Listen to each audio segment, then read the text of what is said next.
Barcelona, Barça. Só de ouvir esses nomes, imagens de lendas do futebol já vêm na sua cabeça. Como exemplo, Messi, Ronaldinho, Neymar, Rivaldo, Romário, Daniel Alves e até mesmo o Ronaldo Fenômeno. Mas o que aconteceu com o gigante que dominava o mundo do futebol? Imagine um clube que já foi temido por todos, agora lutando contra a falência, o fracasso e até a humilhação. Uma queda tão dramática que você não acreditaria nem se visse com seus próprios olhos. E no centro desse colapso pinta o nome inesperado, Philippe Coutinho. Você deve estar se perguntando o que isso tem a ver, e a resposta é tudo e nada ao mesmo tempo. Philippe Coutinho Correia nasceu em junho de 92, na vibrante e colorida cidade do Rio de Janeiro. Desde muito jovem ele já mostrava sinais de talento especial. Aos 6 anos de idade foi matriculado na escolinha futsal do Clube dos Sargentos no Rio de Janeiro, onde ele rapidamente se destacou. Com apenas 7 anos ele já era o artilheiro da Liga de Futsal no Rio de Janeiro, jogando pelo time da Mangueira.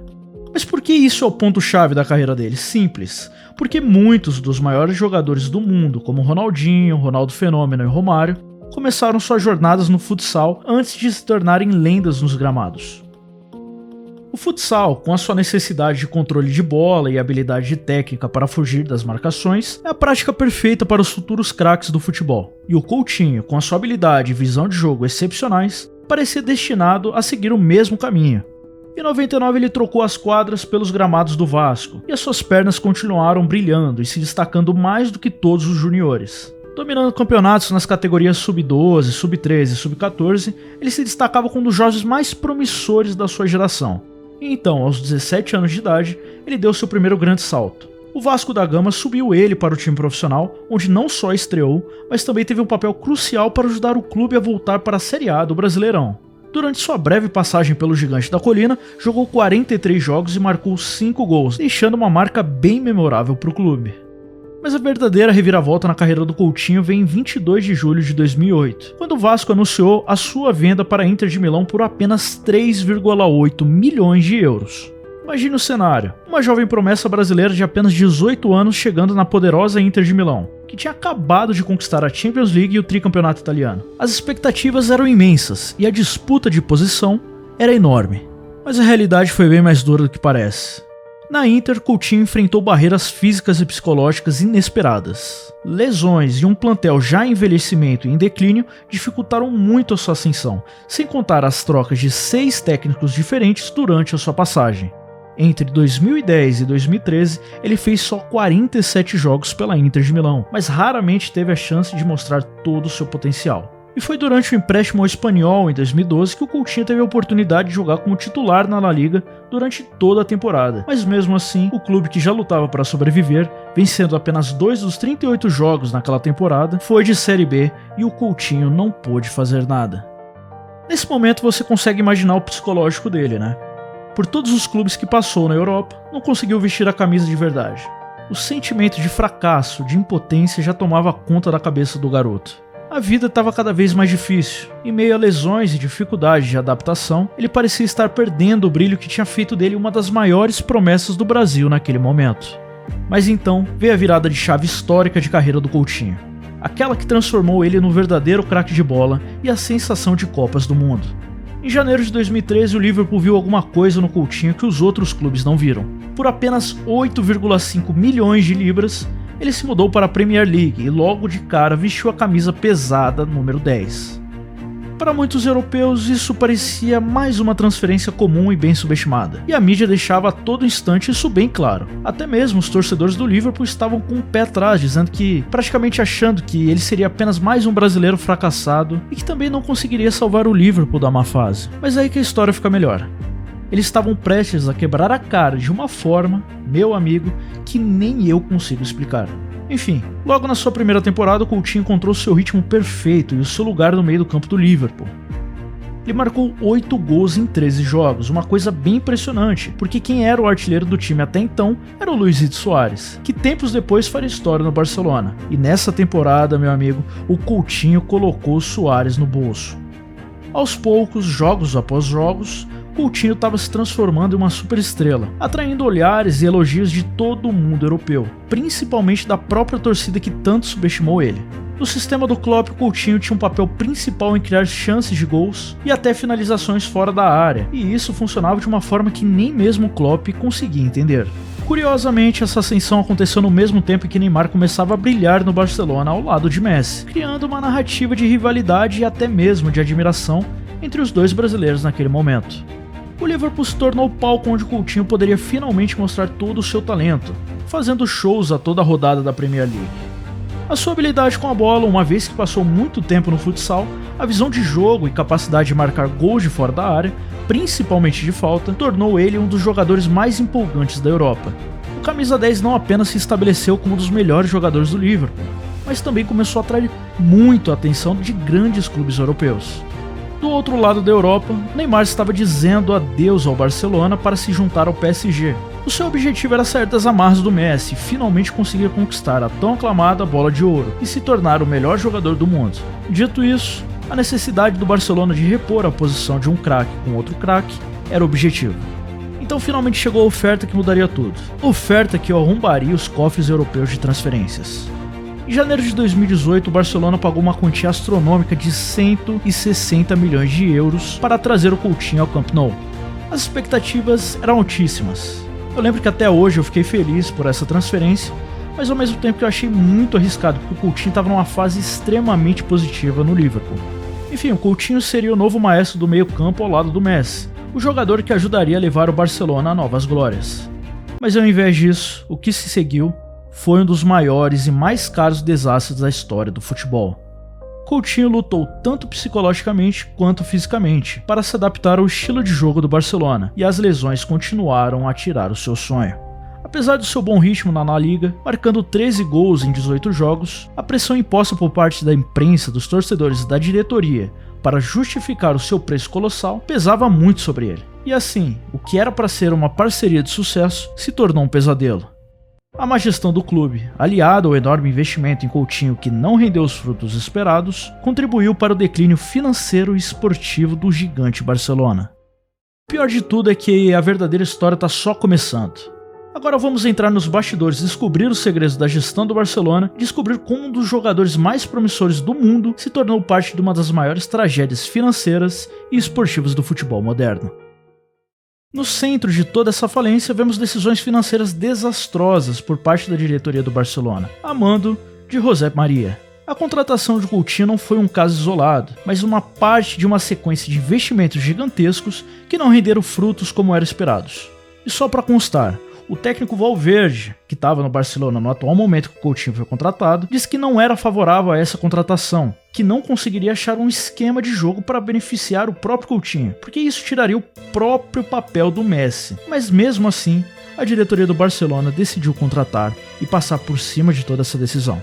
Além do Coutinho, o Barcelona também gastou uma porrada de dinheiro em jogadores como Dembélé e Griezmann, esperando que eles pudessem replicar todo aquele sucesso do Messi, Suárez e Neymar, o famoso trio MSN. Mas essas transferências foram feitas sem nenhuma estratégia, sem nenhuma ideia clara de integração ao time, também sem considerar as necessidades reais que a equipe estava enfrentando naquele atual momento. A situação foi imediatamente agravada por contratos inflacionados e uma folha salarial que rapidamente se tornou insustentável, tendo até a saída do ídolo Messi sendo decretada.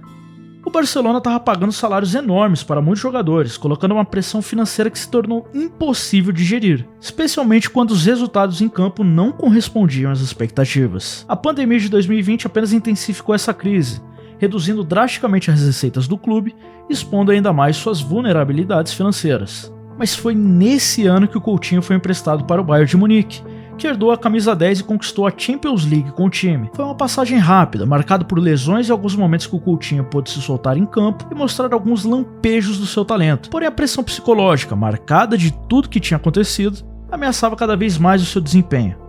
Quem é que não se lembra do vexame de 8-2 do Bayern de Munique em cima do Barcelona? Pois é, no vexame de 8-2 contra o seu antigo clube, o Barcelona, o Coutinho pôde marcar 2 vezes, além de ter feito 38 jogos e 11 gols com a camisa do clube. Mas infelizmente, de volta ao Barcelona, dentro de campo a pressão sobre o Coutinho era enorme. Ele era constantemente comparado ao Neymar e ao Messi, e era esperado para resolver os jogos sozinho, uma coisa que raramente conseguiu fazer por conta das lesões e da falta de adaptação ao estilo de jogos de 5 técnicos diferentes que passaram no Barcelona entre 2018 a 2022. Os torcedores, ansiosos por um novo ídolo e ainda muito chateados com a saída do Messi, se tornaram impacientes, e as suas frustrações eram totalmente direcionadas ao Coutinho. Enquanto isso, a diretoria do Barcelona continuava a tomar decisões controversas. A venda do Neymar para o Paris Saint-Germain por 220 milhões de euros foi um divisor de águas. Mesmo que tenha proporcionado uma injeção financeira gigantesca no caixa do Barcelona, a falta de planejamento sobre como reinvestir esse dinheiro levou a aquisições impulsivas e mal pensadas. A contratação do Coutinho por um valor recorde foi vista como uma tentativa desesperada de preencher o vazio deixado pelo Neymar, mas sem um plano estratégico para integrar no estilo de jogo. As consequências dessas decisões foram devastadoras. O Barcelona, que foi uma potência no cenário europeu, começou a mostrar sinais de queda tanto na La Liga quanto nas competições europeias. A humilhante derrota para o Bayern de Munique de Coutinho por 8-2 na Liga dos Campeões foi um ponto baixo que expôs toda a fraqueza do clube. E isso não era apenas uma derrota no campo, mas uma metáfora para a queda de um império que o próprio Barcelona construiu durante tantos anos. Em meio a toda essa turbulência, o Coutinho foi frequentemente usado como um símbolo do fracasso da diretoria. Seu alto custo financeiro e o seu baixo retorno no campo se tornaram um ponto focal para todas as críticas dos torcedores e também da mídia. No entanto, a única verdade é que Coutinho foi tanto uma vítima quanto um participante nesse cenário. Ele foi completamente arrastado para um ambiente de alta pressão sem o Neymar e posteriormente sem o Messi, expectativas irreais e uma administração caótica que não soube como aproveitar o seu talento. A renúncia do diretor do Barcelona, José Maria Bartomeu, e a eleição de Joan Laporta trouxeram um raio de esperança para o Barcelona. Laporta prometeu reformas e uma abordagem mais justa para devolver o Barcelona à sua antiga glória, mas a herança de problemas financeiros e contratuais deixada pela antiga gestão não seria nada fácil de resolver. Uma das primeiras medidas do Laporta foi tentar negociar reduções salariais e vender jogadores que não estavam entregando o valor esperado. E é claro, o Coutinho, apesar do seu desejo de se provar ao Barcelona, foi colocado na lista de transferências.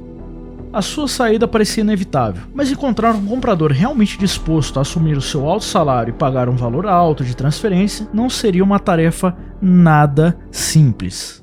Enquanto isso, a equipe técnica se esforçava para encontrar uma maneira de usar o Coutinho de forma que ele pudesse ajudar no meio-campo. Sob a gestão de Ronald Koeman, o Coutinho teve alguns bons momentos, mas ainda estava longe de se justificar o investimento pesado feito nele no início de 2018. A verdadeira história de Philippe Coutinho no Barcelona é uma lição sobre consequências de decisões impulsivas e má gestão. Ele chegou com a promessa de ser um salvador, mas encontrou um clube em total caos. A sua trajetória se tornou um exemplo de como até os maiores talentos podem ser ofuscados por uma administração totalmente desastrosa de um clube de futebol. Para os fãs de futebol, a queda do Barcelona serve como um lembrete de que sucesso não pode ser construído apenas com dinheiro. Precisa-se de planejamento e, acima de tudo, responsabilidade. Philippe Coutinho, com todo o seu talento, foi pego no olho de um furacão que ele, sozinho, não poderia controlar. E agora, com 31 anos, se encontrou em um lugar bem inesperado. A chegada de Philippe Coutinho no Aston Villa parecia um capítulo de redenção para o jogador que muitos já consideravam perdido. Em janeiro de 2022, quando Coutinho foi emprestado ao clube da Premier League, o mundo do futebol ficou em choque. Ele reencontrou o seu ex-colega de Liverpool, Steven Gerrard, agora treinador do Aston Villa, em um cenário que prometia reviravoltas emocionantes. Para muitos, essa mudança era a última chance de Coutinho provar o seu valor e calar totalmente os críticos que duvidavam do seu talento. No Aston Villa, Coutinho foi recebido como herói. Os torcedores esperavam que ele trouxesse de volta aquela magia que ele tinha mostrado no Liverpool. E no começo, ele não decepcionou. Em sua estreia, Coutinho marcou e deu uma assistência em um eletrizante empate de 2-2 contra o Manchester United, reacendendo as esperanças de que ele poderia ser a estrela que o Villa precisava. Esse desempenho avassalador fez com que muitos se perguntassem: será que o mágico brasileiro, finalmente encontrou seu lar? Porém, a realidade rapidamente trouxe novos desafios. Apesar de alguns momentos brilhantes no Aston Villa, a inconsistência e as lesões continuaram a assombrar. A pressão para justificar a transferência permanente, que custou cerca de 20 milhões de euros, tornou-se um fardo pesado.